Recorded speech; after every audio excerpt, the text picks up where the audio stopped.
Tonight on Primetime Politics, aiding foreign actors. So we've gone as far as we possibly can. We cannot add anything to what's actually in the written text. The head of the Parliamentary Committee overseeing national security says concerns over MPs helping with foreign interference is now an RCMP matter. But should names be named? Do Canadians have a right to know? Coming up, we'll speak with the political parties. We will get their reaction and find out what they are doing in light of the report. Also, debate night in the UK. We'll find out how the debate between the Conservative and Labour leaders went last night and examine what impact it will have as Britons get ready to vote in July. And I stand before you as a grateful Canadian. We thank you for your service, and we will always remember. Honoring the Canadian lives lost in the Battle of Normandy. This is Primetime Politics. Hello, everyone. I'm Michael Serapio.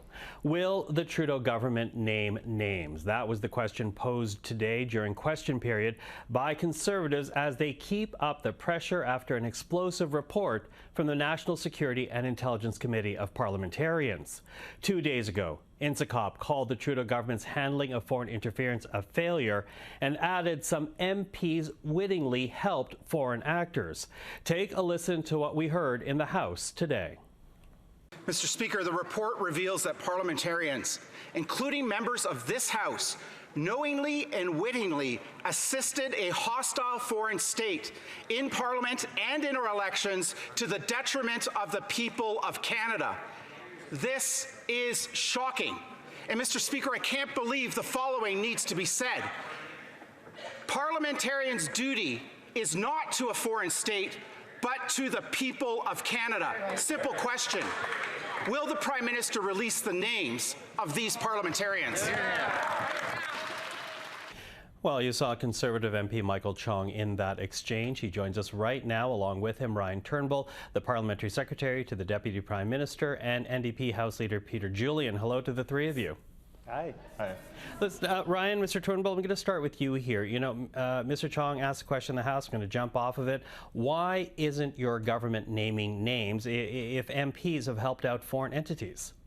Well, I think we all know that discussing matters of national security out in public could compromise assets and methods of our security and intelligence agencies, and we wouldn't want to compromise any lives or any of the methods that CSIS and other security agencies use. Mr. Chong, what do you respond to that? Well, I think the report makes clear that there are members of Parliament who knowingly and wittingly assisted foreign states to the detriment of the people of Canada, and doing so by putting pressure on other members of Parliament, by providing confidential information to foreign states and to their intelligence officers. And so that, I think, is shocking, and I think there needs to be accountability for people who willingly and knowingly participated in that undermining of the interests of Canada and undermining the interests of the people of Canada. And to be clear, Mr. Chong, you believe that means we need to name the MPs who engaged in such activities? Absolutely. We're calling on the government, as are the other opposition parties, to release the names of parliamentarians engaged in these deliberate acts that undermine their oaths and their affirmations, and that threaten Parliament as a democratic institution. Mr. Julian, what's the NDP take on that then? Well, first off, the allegations that are in the NSCOP report are profoundly serious. The idea that members of Parliament would be working with foreign governments is something that I think Canadians absolutely reject. It undermines our democracy. There are also serious concerns about criminal activity. The issue of the Conservative leadership campaign in paragraph 72 and 73 in this report, heavily redacted, indicate potentially that laws have been broken under the Canada Elections Act. And so we believe releasing the names, that's that's intelligence, not necessarily evidence. We need to ensure that the RCMP, that the Elections Commissioner can fully investigate all of the allegations. And if charges are warranted, bring them forward. These would be criminal activities. And as a result of that, if there are members of Parliament who are convicted on those charges, they should not be sitting in Parliament. Not sitting in Parliament, but at this point, should they actually be named? Well, some of the names I think are referred to in the report itself.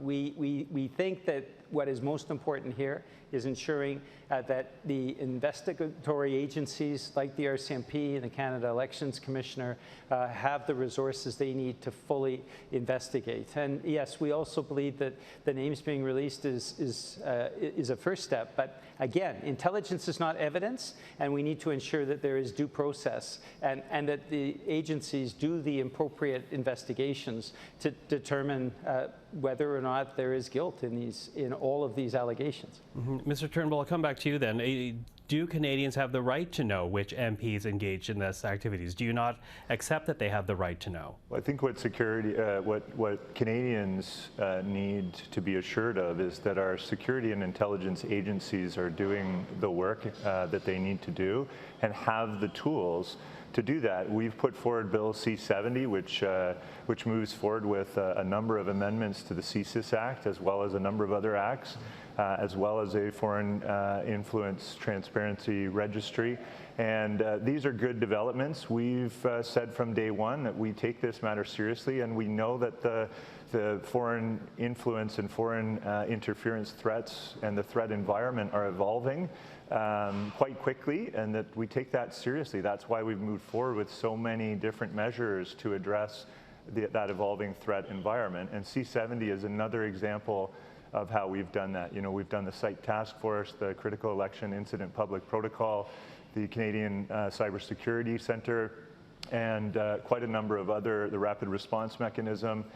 There's lots of things that our government has done and put in place, and we need to continue to add tools to that toolbox so our security and intelligence agencies can do the work to both restore and maintain public confidence in our institutions. It's essential. And I take those actions that you've listed out, but do Canadians have the right to know at this point the names of MPs who may have helped foreign entities that essentially were trying to undermine Canadian democracy? I believe that talking about those things openly in public would compromise national security. And I think that's been our government's position. And I think that we need to allow security and intelligence agencies to work with law enforcement, the RCMP, for example. And if there is intelligence, they need to gather the intelligence, convert that to evidence. And then if there's criminal charges to be made, obviously they would be laid. But I have every confidence in the network of agencies that we have here in Canada that we've given additional tools to do that work. And I think we need to let them do their work and to do it well. And they're very competent people. Mr. Chong, what do you say to that? Because we did hear the chair of NSICOP today in a scrum essentially say this matter needs to now be an RCMP issue rather than, I guess, a political debate. Why not let police decide first before this devolves into a potential witch hunt? Well, quite simply because foreign interference isn't simply behavior that is criminal in nature.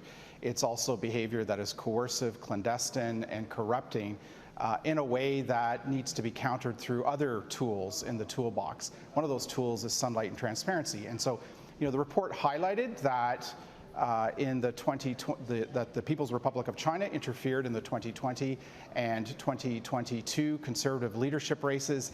The report also concluded that the Republic of India interfered in the 2022 leadership race. But what's not clear is whether the PRC and India targeted individual leadership campaigns and which campaigns they targeted, or whether they were to the benefit of certain leadership campaigns. We also don't know how many campaigns were involved, which is why we're calling for the government to release the names of parliamentarians involved. The Conservative leader and myself have made that public call. We believe the names should be made public and let the chips fall where they may, and people who engaged in this subversion of our democracy, subversion of Parliament, subversion of our elections should be held accountable for knowingly and wittingly participating to the advance of foreign states' interests to the detriment of the people of Canada.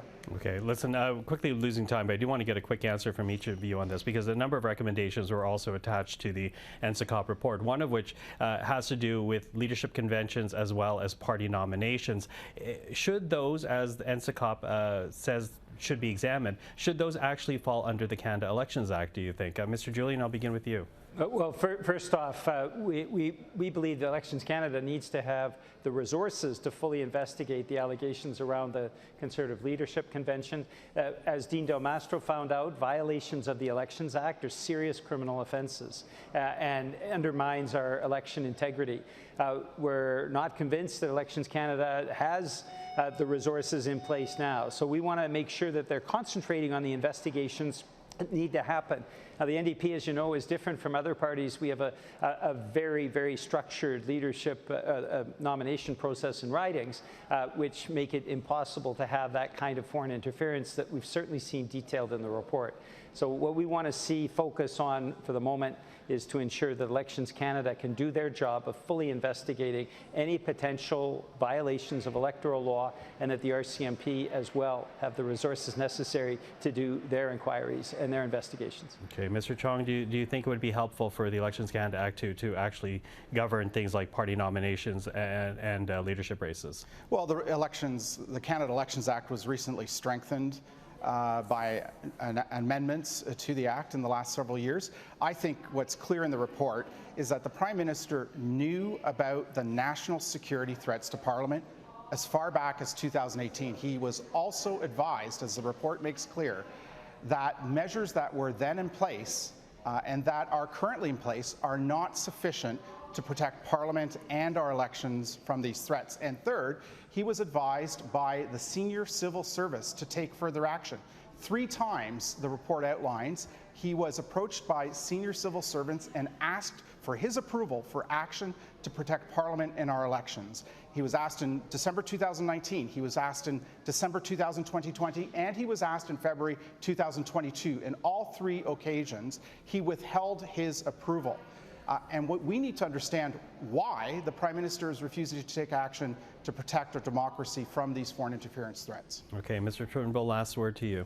Well, I strongly disagree with what Mr. Chong just uttered, which I don't think is has any semblance to the truth. Our government has started in 2018, and before that with a number of different measures. We produced a plan to protect Canadian democracy, a 4-pillar plan which takes an all-of-society approach.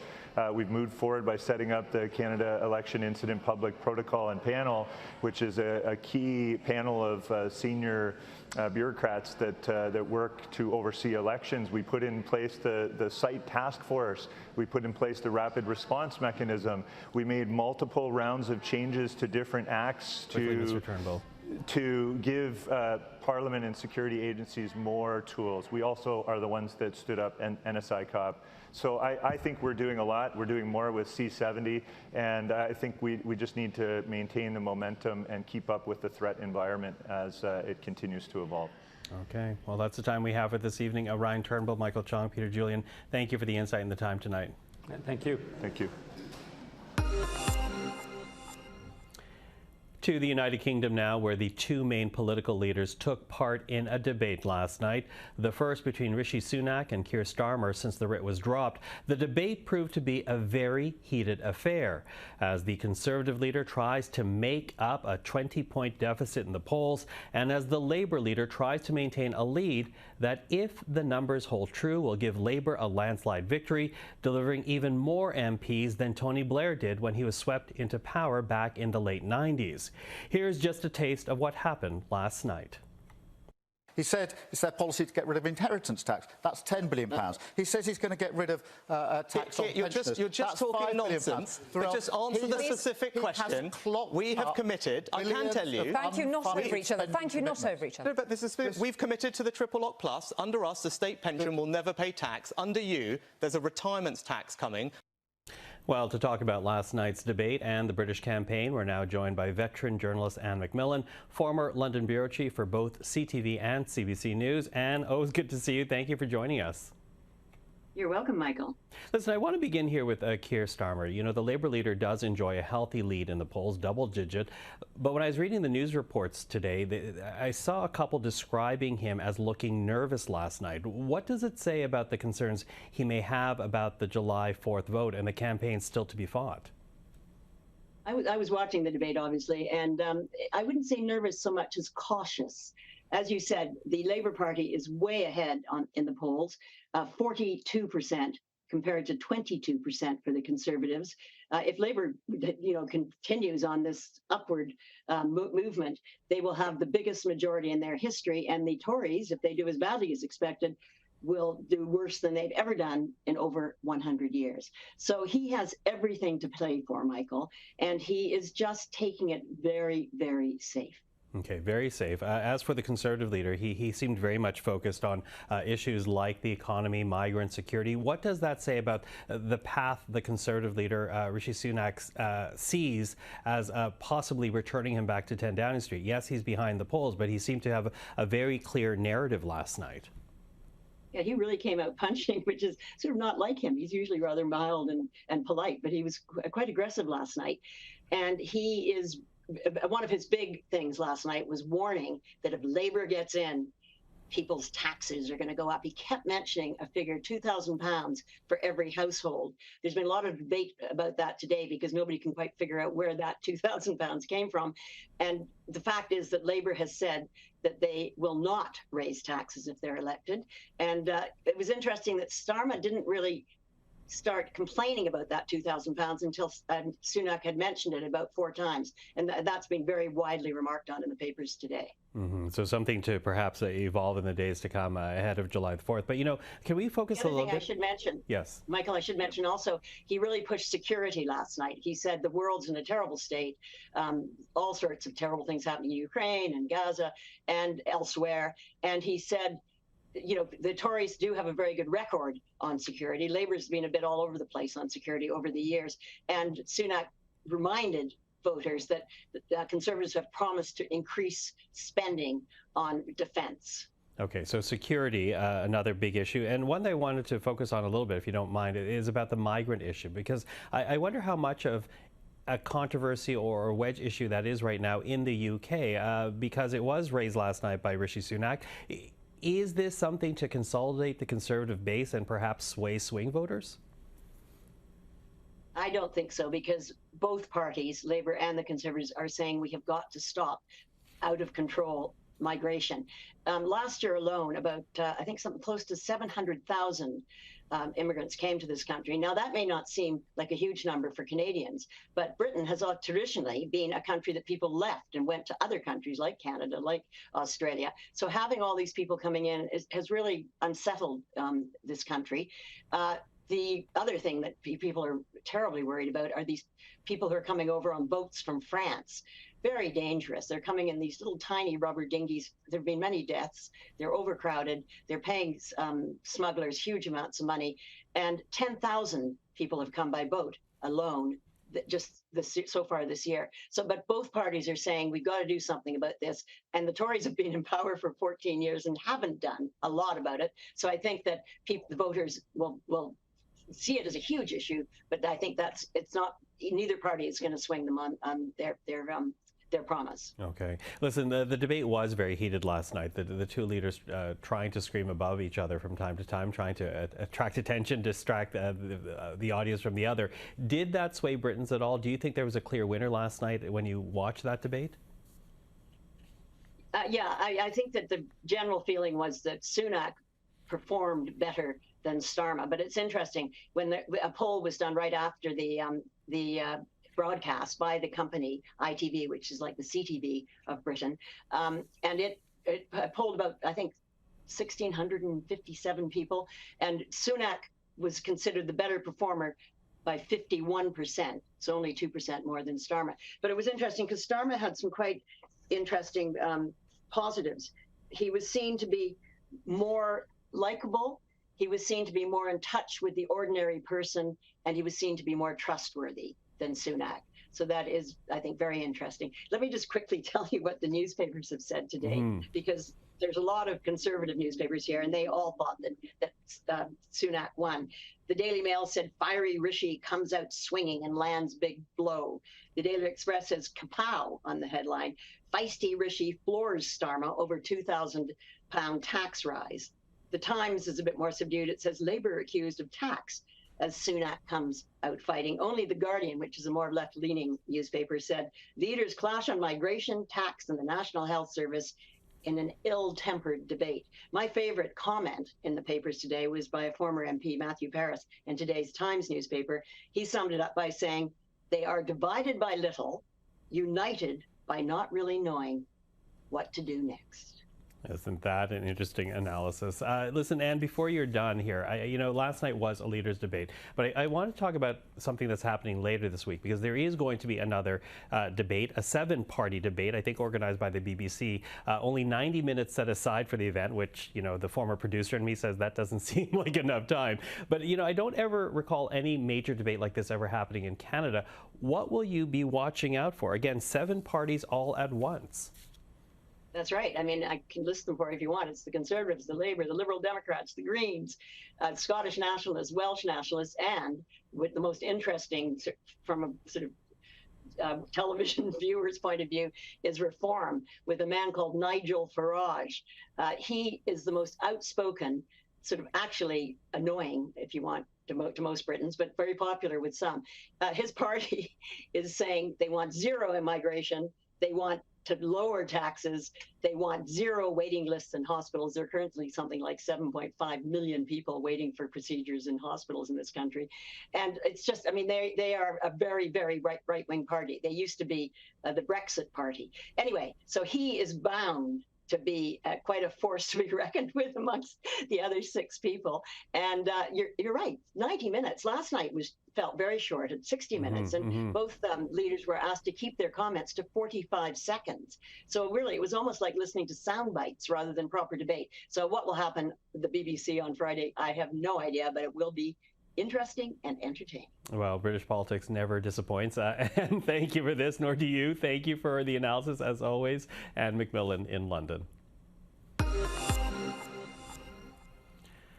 Well, to the Canadian War Cemetery now in Benny-sur-Mer, France. Located in the northern part of the country, this is where more than 2,000 Canadian soldiers are buried, and today where a ceremony took place honoring those soldiers who lost their lives in the Battle of Normandy. A dozen surviving veterans were on hand for the commemorations, and with them hundreds of people, Canadian students, and the Veterans Affairs Minister, Jeanette Petitpas-Taylor. The event, just one of many in the region this week, as France, Canada, and many other countries prepare to mark the 80th anniversary of D-Day, which will be tomorrow. Now, the commemorations in northern France today were not the first to be attended by the Veterans Affairs Minister. Jeanette Petitpas-Taylor also attended both the 75th and 80th anniversary of the Dieppe raid in 2017 and 2022, respectively. These commemorations, important reminders of the sacrifices past generations made in order to preserve Canadian values and ideals. It's something I discussed with Petitpas-Taylor during a recent conversation that we had in Ottawa. If we ask most Canadians when it comes to D-Day and the Battle of Normandy, most Canadians are aware, perhaps not of all the details of it, but they certainly have heard of this really important mission. This was probably one of the most complicated missions that anyone has ever really encountered. And for this mission, this 80th anniversary, I think we have to remember that for this delegation that we're bringing down, it will probably be the last time that Canada will actually be bringing veterans that served in the Second World War in that particular mission. So it's going to be very touching to have between 18 and 20 veterans that are going to be with us, family members as well. And it's important to remember the sacrifices that they've made for the freedoms that we enjoy today. So I've had the privilege and opportunity of taking part in these types of delegations in the past, not for D-Day in Normandy, but it was the 75th and the 80th anniversary of the Dieppe raid. And I can tell you, attending these events with the veterans themselves is really, really special. And I think it's important that Canadians will have an opportunity to see them, because these events will be televised as well. And it's important to hear their stories and their sacrifices. You know, I've watched past D-Day remembrance ceremonies, and you see the veterans, and as you say, fewer and fewer each year. And yet, without a doubt, when they are gathered there in Normandy, and they hear the sound of the trumpet play, you can see the tears come to their eyes. The emotions are still there. Has there been any one experience, any one story that resonates and you remember the most? To be frank, Michael, the 2 delegations that I attended, I just got to spend a lot of quality time with these veterans, and many of them had shared their stories for the first time with strangers. Many of their children that were accompanying them had said, like, Jeanette, it's the first time that I'm hearing Dad talk about, you know, what he went through. There's a few individuals as well that we were able to walk on the beaches in Dieppe with them as well, holding their hand, and they would again share with us that it was the first time that they had returned to the beaches. It touches you. The other thing as well, and again, I can kind of get teary-eyed when I think of it, but to see the French when they see our veterans that were there, they just wanted to touch them and to thank them, you know, for the sacrifice. So it really goes, it really catches you. It really, really does. So all of my experiences that I've had with these types of delegations have left me just a different person. I returned to Canada and just appreciate that much more the freedoms that we have today, and thanking these great Canadians, we certainly is the least that we can do. Yeah, and one of the resonating points is when you think about the sacrifice that they made, and they made it at such a young age. We're talking about teenagers. Can you talk to us a bit about preserving history? Because if there are stories that family members have never heard before, what does it say about Canadians and the stories we've not heard yet and talk about in order to commemorate and honor those who served? So commemoration certainly is a key part of the mandate of Veterans Affairs Canada. And again, as we've indicated, many of these great Canadians are aging, and we have to make sure that we continue to recount these stories and to learn about their stories. The nice part about this delegation that's going down for the 80th anniversary this year, perhaps not a part of the formal delegation, but we have 1,300 children from across Canada that will be attending the events in Normandy. So as a result of that, these are going to be great ambassadors. I met with them a few weeks ago. We had a Zoom meeting and met with over 300 New Brunswick students that will be down there. And they were asking me, you know, words of advice. And I really encourage them, take the time to speak to these veterans. You have so much to learn from them. And that'll be a very important part, you know, of your trip and of your journey. Also, these young kids that are attending the tour as well, many of them have actually adopted a soldier that they've discovered in history books, and they're actually going to be doing the same, they're going to be on the same journey that these young soldiers were on, you know, back 80 years ago. So I think these types of commemorative events are really, really important.